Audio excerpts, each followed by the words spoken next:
1947 से पहले चूँकि हम सब एक थे, इंडिया हो, बांग्लादेश हो, पाकिस्तान हो, उसके बाद बंटवारा हुआ, कई देश सब अलग बने, लेकिन कुछ चीज़ें आज भी बड़ी कॉमन हैं। जैसे अपने देश में पहले क्राइम करो, क्रिमिनल बनो, फिर पॉलिटिक्स में शामिल हो जाओ, पॉलिटिशियन का दामन थाम लो और अपना जुर्म करते रहो।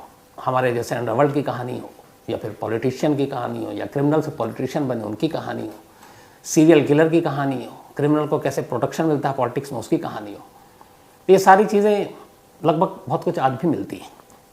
आज की कहानी बांग्लादेश के शायद अब तक के सबसे बड़े सीरियल किलर की कहानी है। एक ऐसा सीरियल किलर जिसकी कहानी बिल्कुल फिल्मी है, लेकिन वो जैसे जैसे बड़ा और खूंखार बनता गया, अलग अलग राजनीतिक पार्टियों ने, पॉलिटिकल पार्टी ने उसे सहारा दिया अपने अपने फ़ायदे के लिए, वोट के लिए। लेकिन फिर वो इतना खूंखार हो गया कि एक रोज़ पॉलिटिकल पार्टी को उससे अपना दामन छुड़ाना पड़ा, पुलिस को कहना पड़ा कि इसे रोको, इसे पकड़ो, और फिर मुकदमा चलाना पड़ा। ये उस सीरियल किलर की कहानी है जिसने जुर्म की दुनिया में जब कदम रखा तो उसका एक दोस्त हुआ करता था। धीरे धीरे वो दोस्त उसका बॉडीगार्ड बन गया। बरसों न मालूम कितने ही कत्ल उसके इशारे पर किए, न मालूम कितने ही कत्ल में वो उसके साथ रहा। लेकिन फिर एक रोज़ जब वक्त आया तो वही दोस्त, उसका जो सबसे बड़ा राजदार था, उसने अपना मुंह खोला और पुलिस को उसकी सारी कहानी सुना डाली। जब पुलिस ने उसकी कहानी सुनी, उनकी भी आंखें फटी की फटी रह गई। इसके बाद उसे गिरफ्तार करने का हुक्म ऊपर से आया, छापे पड़े, सबूत मिले, और फिर कैसे उसे फांसी के तख्ते तक ले जाया गया। ये पूरी कहानी है बांग्लादेश के अब तक के सबसे बड़े सीरियल किलर इरशाद सिकदर की। इरशाद सिकदर जो बांग्लादेश के एक जगह है कुलना, वहाँ पे खुलना बल्कि इसका नाम है, वहाँ का रहने वाला, इसके पिता या वालिद बंदे मियाँ छोटे मोटे एक मजदूर, गरीबी में पला बढ़ा। माँ जब ये छोटा था तभी माँ की मौत हो गई। पैसे नहीं थे इलाज के लिए, इंजेक्शन खरीदने के लिए, और उसे लगा कि शायद इस गरीबी और मजबूरी ने उसकी माँ को उससे छीन लिया। इसी के बाद उसने पैसे कमाने का सोचा, जो कई फिल्मों में हमने देखा है। फिर इसने छोटी मोटी नौकरी की, कभी ठेला लगाया, कभी कुछ और किया, मजदूरी की, रेलवे पे जाकर रेलवे स्टेशन पे काम किया। फिर धीरे धीरे लगा कि इतने पैसे तो आ नहीं रहे।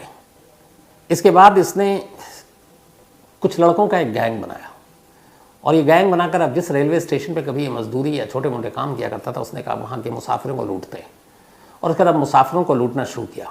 पहली बार इसने मुसाफिरों से उनके गहने और पैसे लूटने शुरू किए। धीरे धीरे अच्छे खासे अब कमाई होने लगी। अब इसने और लड़कों को शामिल करना शुरू किया, और उन्हीं में एक लड़का मिला इसे, नूर, इसका सबसे भरोसेमंद साथी।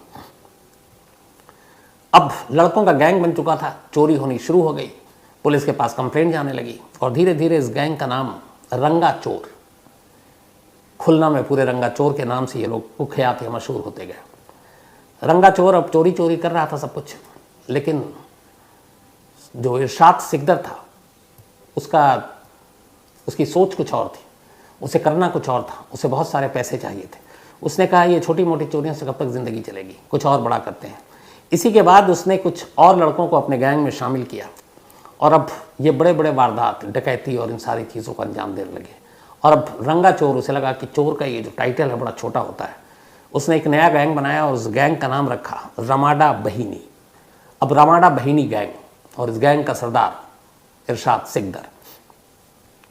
अब धीरे धीरे ये लूटपाट के साथ ही कत्ल भी करने लगे, कुछ टेररिज्म की एक्टिविटी में भी शामिल हो गए। अब पैसे भी हो गए थे, गैंग भी बड़ा हो गया। इसके बाद इन्होंने अब रेलवे स्टेशन और उस इलाके को छोड़ा, अब शहर के अलग अलग हिस्सों में क्राइम करने लगे। और फिर धीरे धीरे उस शहर का एक बहुत ही ख़ास हिस्सा था घाट, नदी किनारे। अब बांग्लादेश खुलना का ये घाट, पानी, मछलियों का कारोबार वहाँ काफ़ी बढ़ा। तो धीरे धीरे इसके लोगों ने, दबंग लोगों ने, उस घाट के ज़्यादातर हिस्से पर अपना कब्जा कर लिया। अब उस घाट पर जो भी जहाज़ या जो भी मछली पकड़ने जाता, जो भी चीज़ें करता, वो बिना इरशाद सिकदर की इजाज़त के नहीं होता।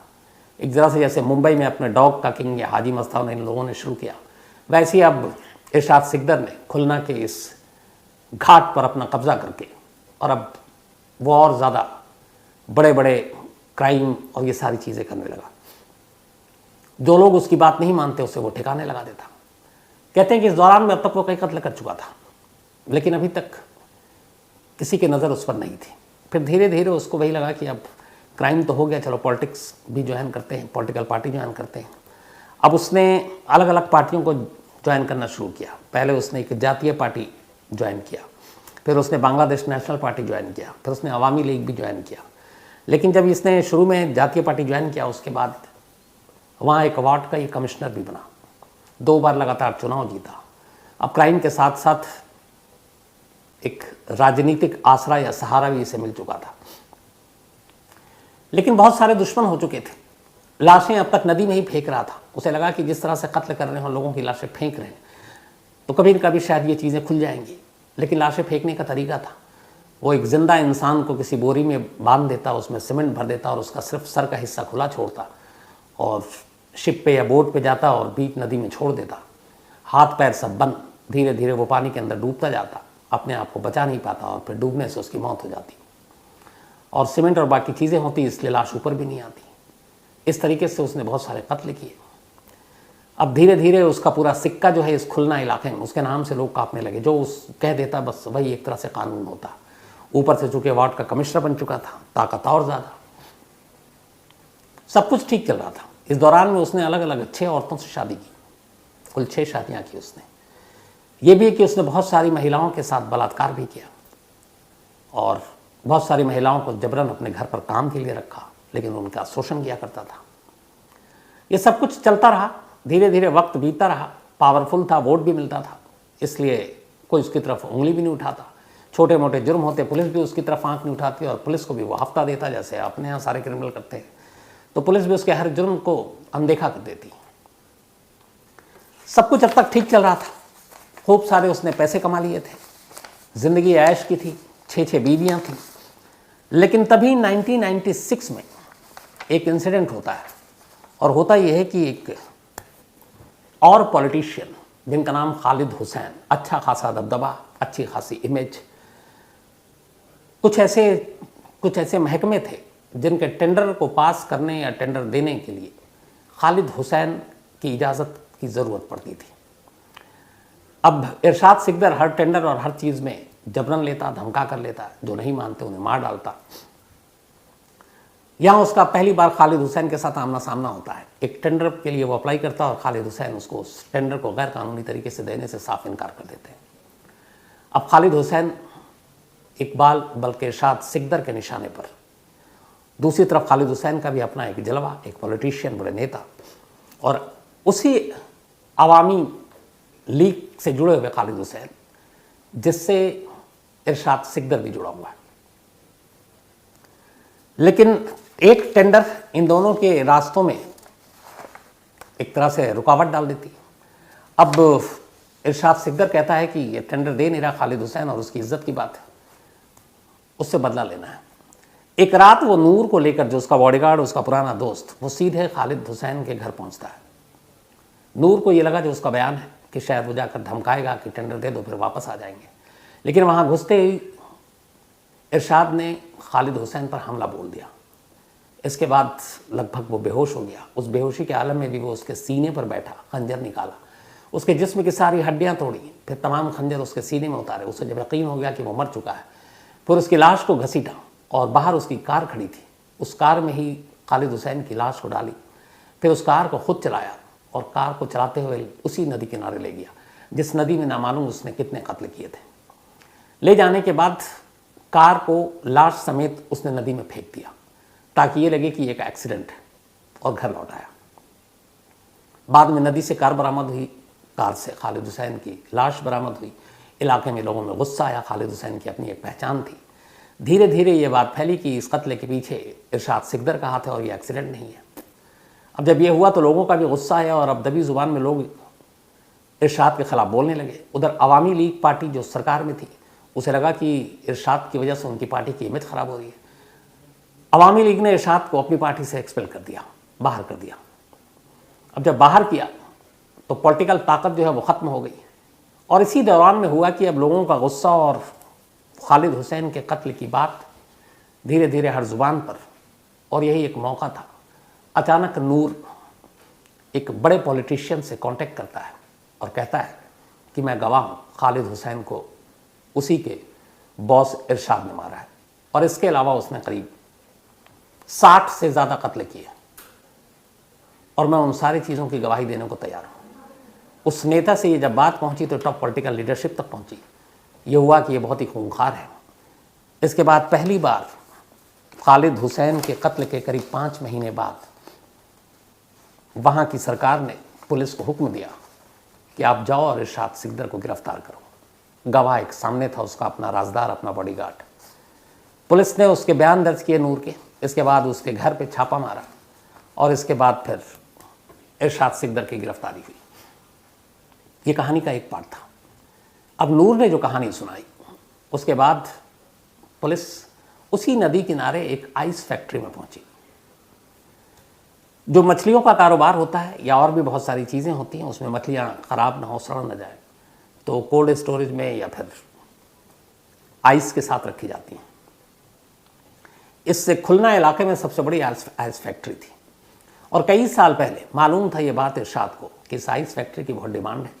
आसपास के जितने भी बिजनेसमैन हैं वो सब आइस ख़रीदते हैं, आइस की यहाँ ज़रूरत होती है। उसने उस आइस फैक्ट्री के मालिक को पहले डराया धमकाया, फिर उसे भी मार डाला, और जबरन इस आइस फैक्ट्री पर कब्जा कर लिया। 2 वजह थी इसकी।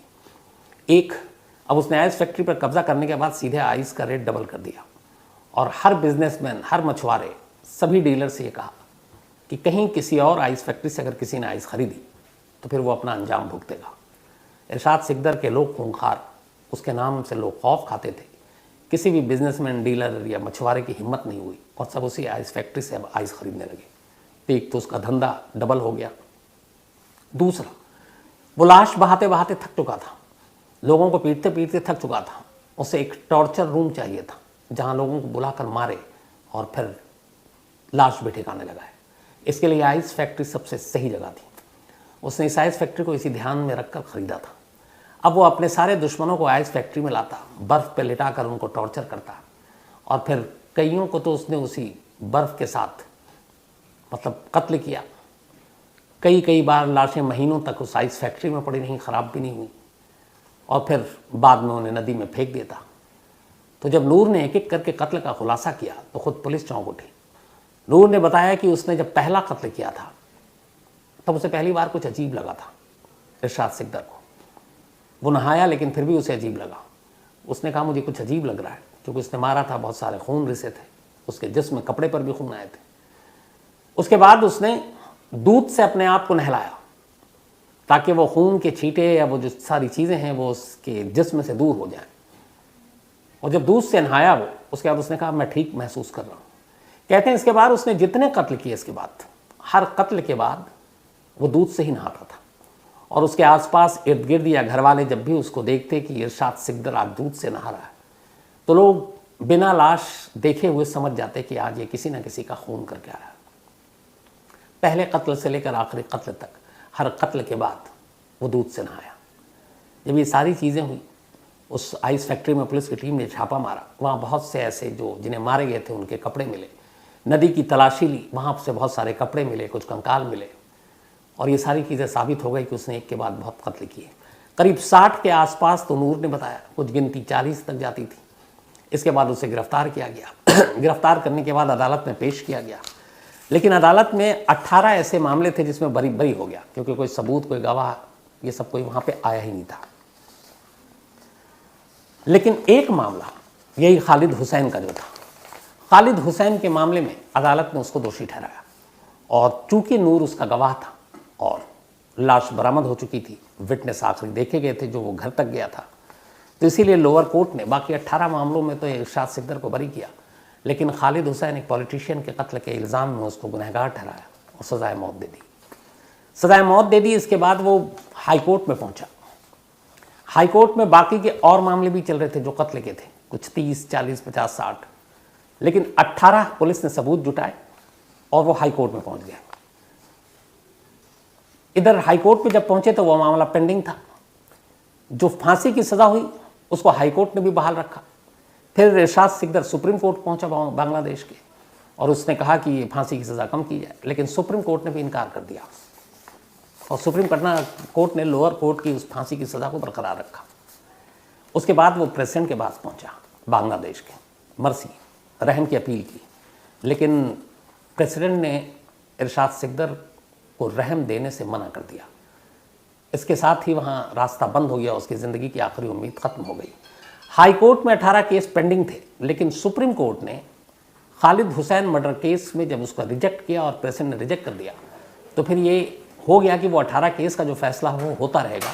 लेकिन खालिद हुसैन के मामले में चूँकि उसके तीनों लाइफ लाइन ख़त्म हो चुके हैं, लोअर कोर्ट से, हाई कोर्ट से, सुप्रीम कोर्ट से, उसके बाद प्रेसिडेंट से, इसलिए बाकी हाई कोर्ट के फैसले का इंतज़ार मत करो, इसको फांसी दे दो। और आखिरकार 10 मई 2004 की तारीख तय हुई उसको फांसी पर चढ़ाने की। कायदे से वो 9 मई की रात थी। फांसी का जो वक्त अदालत ने मुकर्रर किया था वो था रात 12:01 पर। तो 9 मई की रात, लेकिन शुरू हो जाएगी 10 मई की रात। जैसे ही 12:01 पर घड़ी पहुंचेगी, इरशाद को फांसी दे दी जाएगी। इसी खुलना डिस्ट्रिक्ट जेल में फांसी का पूरा इंतजाम किया गया।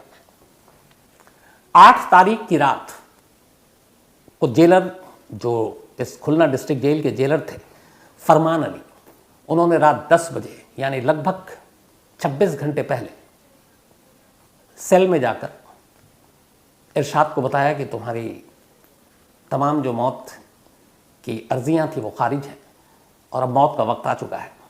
10 मई की रात 12:01 पर तुम्हें फांसी दी जाएगी। ये सुनकर वो लगभग गश खा गया था। इसके बाद उसे बताने के बाद कि ये कुछ करे नहीं, बाकायदा बहुत सारे गार्ड उसके सेल के पास लगातार खड़े किए गए ताकि हर वक्त वो उस पर नज़र रख सकें। उसे आखिरी ख्वाहिश पूछी गई तो उसने कहा कि मेरे मौत के बाद मेरी लाश मेरे बड़े भाई और छोटी बहन को सौंप दी जाए। मिलने के लिए सुबह फिर अगले दिन खबर चूँकि फैमिली को दे दी गई। तो इरशाद की जो पहली बीवी थी, 6 बीवी में से खदीजा बेगम, वो कुछ रिश्तेदारों के साथ जेल पहुंचती हैं सुबह 9 मई 2004 की। अब वो रहता था अपनी बाकी बीवियों के साथ, खदीजा के साथ बहुत दिनों से उसका रिश्ता था नहीं, लेकिन खदीजा पहली बीवी थी, वो मिलने आई, वो उससे मिला, लेकिन मिलने के साथ नाराज़गी भी जताई और उसने कहा कि शायद तुम ही वो वजह हो जिसकी वजह से मेरी फांसी होने जा रही है। तुमने मेरी पर्सी, मेरी रहम की अपील प्रेसिडेंट के सामने ढंग से नहीं रखी। अगर ढंग से रखती तो शायद मुझे मौत से बचाया जा सकता था।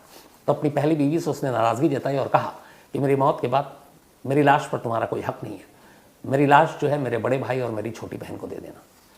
ये कहकर वहाँ से वो निकल गया, जेल के अंदर चला गया। पहली बीवी के जाने के बाद अब दूसरी बीवी बाकी रिश्तेदार और बच्चों के साथ जेल पहुँचती है। इरशाद को खबर दी जाती है कि तुम्हारी दूसरी बीवी और बाकी रिश्तेदार आए, लेकिन वो फिर बाकी किसी और से मिलने से साफ इनकार कर देता है। सिर्फ अपनी पहली बीवी खदीजा से मिला, दूसरी से और बाकी रिश्तेदारों से नहीं मिला। और पहली बीवी से उसने जब खदीजा आई थी तब उसने पूछा भी था कि क्या मुझे फांसी हो जाएगी, जो कि टाइम है 10 मई 12:01। तब खदीजा ने उससे ये झूठ कहा था कि नहीं, तुम्हारी फांसी रुक जाएगी, अभी हम लोग कोशिश कर रहे हैं। तब उसने कहा कि मुझे मालूम है कि मुझे फांसी हो जाएगी। जब मुझे जेलर ने बताया उस रात मुझे नींद नहीं आई, लेकिन जो थोड़ी बहुत मैं सो पाया, मैंने अपने पूरे फांसी में कैसे कैसे मुझे मौत आएगी वो मैंने ख्वाब में देखा था और वो ख्वाब हकीकत में बदलेगा। ये उसने अपनी बीवी से कहा। पहली बीवी चली गई, बाकी किसी बीवी से उसने मुलाकात नहीं की, किसी और रिश्तेदार से मुलाकात नहीं की। इसके बाद 9 मई की रात आई, करीब 11:55 पर 9 मई 2004 को इरशाद को उसके सेल से निकालकर फांसी घर तक ले जाया गया। बाकायदा ढाका सेंट्रल जेल से उसे फांसी देने के लिए 3 जल्लाद को बुलाया गया था, पेशेवर। उनमें से एक का नाम था हफीजुद्दीन, एक का शाहजहां और एक का हैरिस मियाँ। ये तीनों वहाँ आए। 6 प्लाटून जेल के बाहर लगाया गया क्योंकि वो एक बड़ा क्रिमिनल था, एक बड़ा सीरियल किलर था, तो कुछ गड़बड़ ना हो। 6 प्लाटून जेल के इर्द गिर्द, जेल के अंदर की सुरक्षा बेहद टाइट, 3 जल्लाद ताकि वो गलती ना हो, और उसके बाद उसे घसीटते हुए, क्योंकि वो चल नहीं पा रहा था, जो आखिरी विटनेस बता रहे हैं, और उसे फांसी के तख्ते तक लाया गया। सब कुछ लगभग 11:58 पर तैयार हो चुका था। उसके गले में फांसी का फंदा डाला जा चुका था, तख्ते पर खड़ा किया जा चुका था, लीवर जल्लाद के अब हाथ में था। बस इंतज़ार था घड़ी का कि 12:01 10 मई 2004 जैसे ही ये हो, लीवर खींच दिया जाए। और ठीक 10 मई 2004 12:01 पर जेलर के हुक्म पर जल्लाद ने लीवर खींचा और अगले कुछ मिनट में ही इरशाद फांसी के तख्ते पर झूल गया। कुछ देर तक झूलता रहा, फिर अगली सुबह, क्योंकि उसके रिश्तेदार जो थे वो सब जेल के बाहर थे, 12:01 पर फांसी दी गई। लेकिन इसके बाद अगले 5-6 घंटे तक लाश जेल के अंदर थी। सुबह उसकी लाश को उसके बड़े भाई और उसकी बहन, जो उसने आखिरी ख्वाहिश जताई थी, उसको सौंप दी गई। उसके बाद वो उसको अपने पुश्तैनी इलाके में ले गए और वहाँ ले जाकर उसको दफना दिया। इसके बाद धीरे धीरे वक्त बीता, अपने पीछे वो बहुत बड़ी दौलत छोड़ गया था। आलीशान कोठी, घर, ढाका में घर, मल्टी स्टोरीज बिल्डिंग, बिजनेस, सोना, कैश। कहते हैं बाद में उसकी दौलत के लिए उसके अपने तमाम जो 6 बीवियाँ, बच्चे, वो लड़ पड़े और ये लंबी लड़ाई चली। उनमें से एक बेटी उसकी, जो सबसे ज़्यादा सोशल मीडिया पर एक्टिव थी बाद में, और टिकटॉक उस ज़माने में तो बांग्लादेश में काफ़ी फेमस भी थी। 2022 में एक रात वो अपने अपार्टमेंट ढाका में उसकी लाश पंखे से झूलती मिली। बाद में उसकी माँ ने बताया कि उसका बॉयफ्रेंड से अपने झगड़ा हो गया था और वो उस रात घर लौटी, अपना दरवाज़ा उसने बंद कर लिया अंदर से और फिर पंखे से झूल गई थी। तो इश्क की वजह से उसने जान दे दी थी। बाप को फांसी हुई, बेटी ने फांसी लगाई। कहते हैं कि आज भी इरशाद सिकदर जैसा क्रिमिनल बांग्लादेश में या ऐसा सीरियल किलर दूसरा कोई नहीं हुआ। और वहाँ के लोग ज़्यादातर जो मानते हैं इस बात को, यही कहते हैं कि एक सिस्टम का पैदा किया हुआ क्रिमिनल था। अगर पॉलिटिकल पार्टी इसको शुरू में शह नहीं देती तो शायद ये इतना बड़ा क्रिमिनल नहीं होता। बहुत सारे लोग उसके साथी नूर के बारे में भी बात करते हैं कि उसने अपने दोस्त से गद्दारी की, लेकिन बहुत सारे लोगों का कहना है कि नूर ही वो शख्स था शायद जिसकी वजह से इरशाद सिकदर को फांसी की सज़ा हुई, क्योंकि सारे सबूत, सारी गवाही उसने दी, वरना और कोई सामने नहीं आ रहा था। अगर नूर न होता तो शायद इरशाद को उसके किए की कभी सज़ा भी नहीं मिलती। तो ये थी कहानी बांग्लादेश के अब तक के सबसे बड़े सीरियल किलर और उसकी फांसी की। अब कहानी ख़त्म करूँ उससे पहले भी अपना सिलसिला, आज सुरेश कुमार शर्मा जी, इनका जन्मदिन है, तो हैप्पी बर्थडे सुरेश कुमार जी। और ये उज्ज्वल जी के पिता हैं। खुशी सिंह का भी आज जन्मदिन है, तो हैप्पी बर्थडे खुशी। और ये शिवांशु तिवारी ने भेजा है। पूजा ठाकुर, इनका भी आज बर्थडे है, हैप्पी बर्थडे पूजा। और ये निशा सिंह सितारे की बहन है। आयुष, इनका भी आज बर्थडे है, तो हैप्पी बर्थडे आयुष। और ये स्वाति, सुरभि, सौरभ और सीजर ने भेजा है। इसके अलावा आशिन राज, इनका भी आज जन्मदिन है, तो हैप्पी बर्थडे आशिन। और ये ओशी राज ने भेजा है, उनकी सिस्टर हैं और भी 10वीं में बहुत अच्छा इनका रिजल्ट आया है, ग्रेड भी अच्छा है। तो ऑल द बेस्ट आशिन, आपके फ्यूचर के लिए, फ्यूचर के स्टडीज़ के लिए। राजा राम कनाड़े जी, इनका भी आज जन्मदिन है, तो हैप्पी बर्थडे राजा राम जी। और ये रोहित ने भेजा है। साथ ही गणेश आर प्रजापति, इनका भी आज जन्मदिन है। ये बीएसएफ में है और इस वक्त वेस्ट बंगाल बॉर्डर पे पोस्टेड है, तो हैप्पी बर्थडे गणेश जी पूरी क्राइम तक टीम की तरफ से आपको। और शंकर प्रजापति ने भेजा है। प्रिया मिश्रा का भी आज जन्मदिन है, तो हैप्पी बर्थडे प्रिया। और अनमोल चौधरी ने भेजा है। इसके अलावा नगमा खान और राहिल खान मुंबई से हैं, इन दोनों की आज एनिवर्सरी है, आप दोनों को बहुत बहुत मुबारकबाद। रोमा रजत, ये गुजरात की एक कहानी की फरमाइश की है। सॉरी, स्टोरी में डिले हो गया, रोमा साहब नाराज़ ना हो, लेकिन जल्दी सुनाता हूँ। इसके अलावा पुष्पक पाल, इन्होंने कहानी की फरमाइश की है। विकास सक्सेना और साथी ज्योति देवकर, इन्होंने कहानी की फरमाइश की। और विकास सक्सेना ये अभी एक बेटे के बाप बने, तो बहुत बहुत मुबारक विकास सक्सेना आपको और आपकी पत्नी को भी। साथ ही पार्थ सारथी, थैंक यू सो मच आपका। इसके अलावा बाबा खेटकर और इनकी पत्नी, आप दोनों का शुक्रिया बहुत बहुत। धनंजय दामोदर, और इन्होंने एक कहानी की फरमाइश की, बल्कि साक्षी की, और मैं लगातार 2-3 दिन से वही सुना रहा हूँ धनंजय साहब, जो दिल्ली साक्षी और साहिल की स्टोरी है, तो आप शायद मिस किए हों, लेकिन 2-3 दिन लास्ट वही कहानी चल रही थी। तो कहानी में आज इतना ही। अब आपसे मुलाकात होगी कल।